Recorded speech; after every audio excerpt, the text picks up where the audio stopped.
This is a very special video for me because it was exactly 25 years ago tonight, March 26, 1999, my very first Rolling Stones concert. It's funny, every March 26th since then, I've always thought about this memory because that date is burned into my memory. Of course, the night of the show itself was unforgettable, but for me, the entire ramp up leading up to that show was just as important for me because I was a very young fan. I was still in my very early teens. I had been a Stones fan for probably just over a year and a half or so around this time. By this point, I had maybe a handful of CDs. Things were just sort of building. And once I heard that the Stones were going to be in town for the No Security Tour, I was like, oh, God, I have to go. But I have no money. So I begged and pleaded and bargained.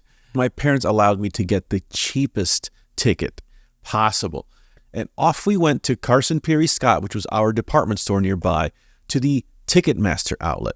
And that's where we got tickets. Back then, you couldn't just grab your phone or your computer and log on to Ticketmaster and just get the tickets you wanted for whatever show you wanted. You had to either call Ticketmaster over the phone and get your tickets, or I always preferred to go in person to one of these outlets because at least you could see the map, the seating chart. You wouldn't be able to see that on the phone. So that's what we did. And within minutes, I had the ticket in my hand and it was official. I was going to see the Rolling Stones. And then for the next month or two until the show actually happened, I remember seeing the ticket next to the telephone in my living room and staring at that ticket, waiting for that day to come, checking it like, okay, yeah, March 26th. Yeah, March 26th, March 26th. So that date is forever burned in my memory because I looked at that ticket every day for weeks and weeks until March 26th finally arrived. The day was here. Here's the kicker. I was going to the show by myself. I told my parents, look, I don't want to have anyone break the bank here. I'll just go by myself, keep the costs down. And they were very nervous about the idea, but I was very adamant that this was going to happen this way.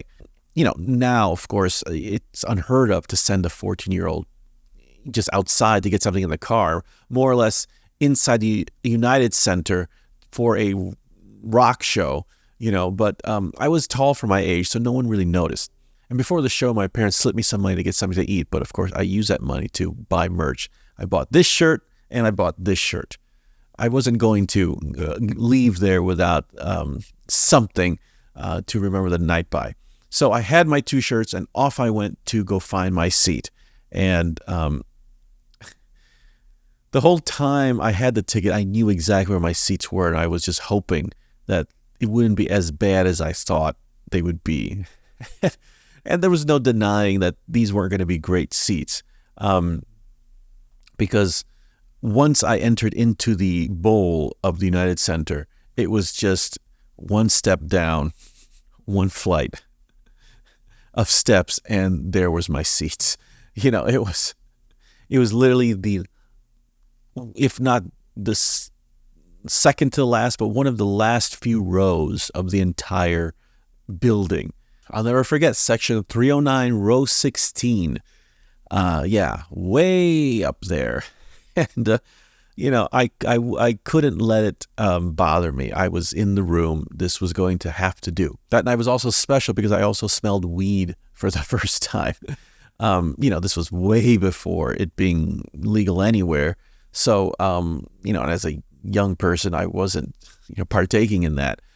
So it's funny because when I smelled it, I couldn't have possibly been able to identify it, but I put two and two together. I went, wait a minute, I bet you this is what I think it is. I wonder if it is. It might be. And so I tried to take as much in as I could. And then the lights go out. And what was cool about this No Security Tour is that they had this pre-roll intro that went on the screens before the Stones jumped on stage. And the intro was this super badass video of the Stones, you know, coming through the internal bowels of the arena, through the underground tunnels and the hallways, getting to us on stage. And it was a fantastic intro. that completely revved up the engines. Everyone was just going nuts because here comes the Stones. They're coming for us.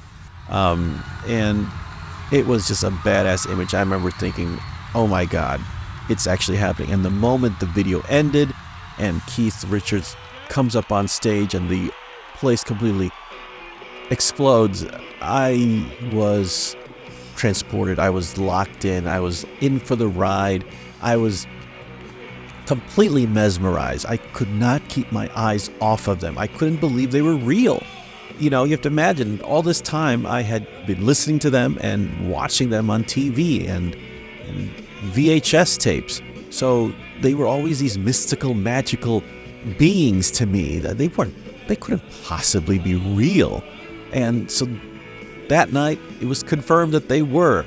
I remember thinking that they were very, I could only describe it as ferocious. They were very wild to me. The way they were playing, I felt like they were fast, but in a fantastic, beautiful way. They were full of energy. I remember just being scared and a little bit nervous because there was so much energy coming out of them, and it was reaching me all the way in the back of the arena, section 309, row 16. It reached me even there, and it made me a little startled because I didn't think it'd reach me, and it did. That electricity was so palpable, and the whole air of the room changed, and I was very impressed.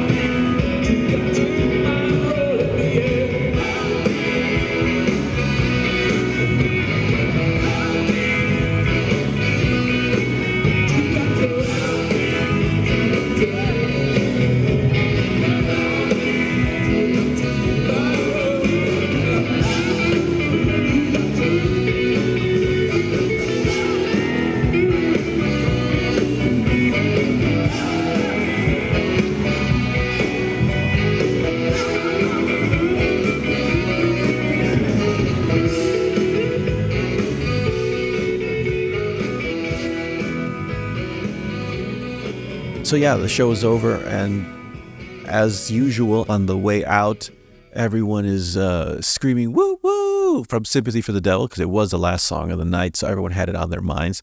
But it's usually what happens after Stones shows. Someone will start that, and the whole crowd is going as you're exiting to your cars. You know, unfortunately, this rubbed my mom the wrong way because there she was waiting to pick me up, and here she was being met with a sea of drunk, loud people screaming "woo woo," you know, in her face and trying to find her son. And she was, to say the least, not happy with me that night. But you know, I didn't care. I was on cloud nine.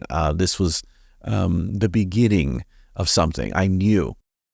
Thanks for hanging with me on this trip down memory lane for my very first Rolling Stones show. It's crazy to think that here we are 25 years later, awaiting the new 2024 Hackney Diamonds Tour that's going to start next month. Amazing. Thanks for watching. We'll see you next time.